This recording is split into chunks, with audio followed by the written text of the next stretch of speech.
വിശാഖരണം കഴിഞ്ഞതാണ്. പിന്നെങ്ങനെ വെറുതെ അതും വിചാരണ കാര്യം നടക്കും.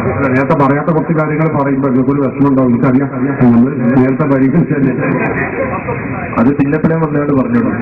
പിന്നെ ഇപ്പം വിഷയം ഇപ്പൊ തുറന്ന ചർച്ചയാണ്.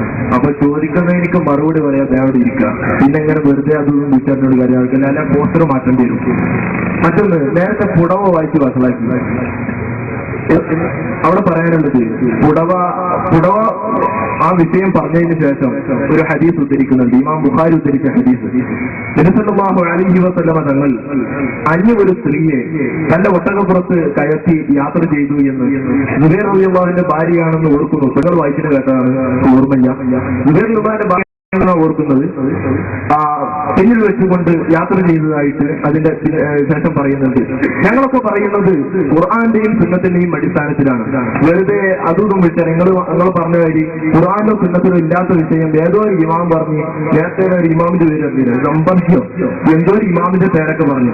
അതുകൊണ്ടൊന്ന് കാര്യം നടക്കില്ല. വിഷയം ശക്തമായി പറഞ്ഞു തരണം. മറ്റൊന്ന് സമ്പർജോന്നല്ല കേൾക്കാത്ത ഇമാമിനെ ഞങ്ങളെന്താ പഠിക്കാതെ ോട് കാര്യമുണ്ടോ? ഹസനുൽ ശറംബിലാലി എന്നാണ് ഞാൻ പറഞ്ഞത്. പഠിച്ചോളി. അദ്ദേഹത്തിന്റെ മറാത്തിൽ ഫലാഹി എന്ന ഗ്രന്ഥത്തിന്റെ 190 പേജിലാണ് നേരത്തെ ഞാൻ പറഞ്ഞ വിഷയം രേഖപ്പെടുത്തി വെച്ചിട്ടുണ്ട്. പിന്നെ ഹദീസ് ഉണ്ട്, അതല്ല ഞാൻ പറഞ്ഞത്, അതിനെ കുറിച്ച് തന്നെ ഞാൻ പറഞ്ഞത്.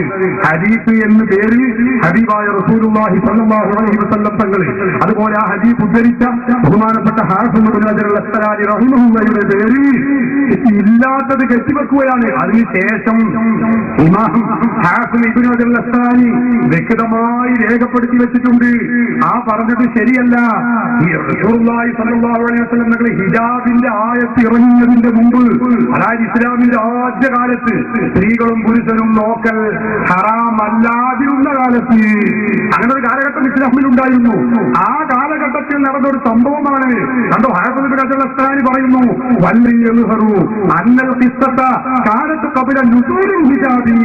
ഹിജാബിന്റെ ആയത്ത് അവതരിക്കുന്നതിന്റെ മുമ്പായിരുന്നു ഈ സംഭവം. അത് മുജാഹിദ് വെട്ടും, അപ്പോഴല്ലേ മുജാഹിദ് ആവുള്ളൂ.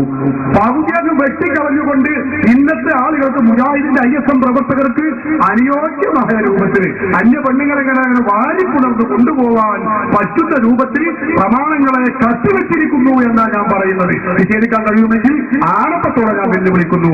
മത്തുബാരിയിൽ ഇത് ഇല്ലാതെ നിങ്ങൾക്ക് പറയാൻ കഴിയുമെങ്കിൽ നിങ്ങൾ സാക്ഷാൽ അബ്ദുൽ സലാം സുല്ലമിയും അല്ലെങ്കിൽ ഏറ്റവും വലിയ ഹദീസ് ഏത് ഭോജന നിങ്ങൾ കൊണ്ടുവന്നാലും തെളിയിക്കാൻ ഞങ്ങൾക്ക് കഴിയും. അത് ഞങ്ങൾ വേണ്ട, ഞങ്ങളെ SSFന്റെ ചെറിയ പ്രവർത്തകർ മതി എന്നുകൂടി ഓർമ്മപ്പെടുത്തുവാന്. അതാ ഞാൻ പറഞ്ഞത്, കത്തിവെച്ച് കള്ളത്തരം പറഞ്ഞ് കിതാബുകളുടെ പേരിൽ പറഞ്ഞത് മുഴുവൻ പറയാതെ പകുതി കത്തിവെച്ചും ഇല്ലാത്തത് പറഞ്ഞുമാണ് നിങ്ങൾ ജനങ്ങളെ പറ്റിച്ചുകൊണ്ടിരിക്കുന്നത്. അതിനെയാണ് ഞങ്ങൾ എതിർക്കുന്നത്. ഈ കാര്യം നിങ്ങൾ മനസ്സിലാക്കാം.